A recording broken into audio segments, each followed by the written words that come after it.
So far we've talked about rapport and we've talked about qualify. Today we're going to talk about close. We have to always be closing. We have to know where we are throughout the process so nothing is a surprise. This is what I really like.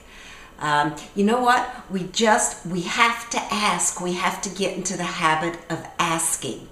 What I really like is the ABCs of selling.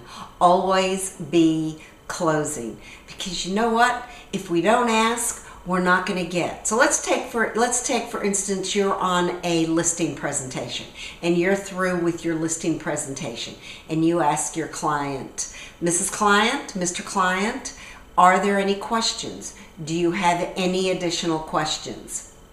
And if they say no, they don't have any additional questions, follow up with, then would you like to get started today? And I wonder if we don't ask those kinds of questions because we don't want to hear the answer. We don't want to have to get into handling objections, because that's really when our job starts. That is just so important. The other thing too is be ready for not getting a yes on the first time.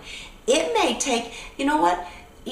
Your client may want to talk with family, may want to just discuss it, husband and wife discuss it between themselves. They may be talking with other realtors, but we have to ask and be ready. Be ready for the no or the not yet. And if we're ready for that, then asking those questions are a lot easier, because you know what? We have to ask 8 times before we get the yes. So we just have to keep following up and continually following up. So remember, always be closing. And next week what were we gonna talk about? Oh, handling objections. That's right. Next week we're gonna talk about handling objections. Have a great weekend. If you have any questions, give me a call, 713-705-7239.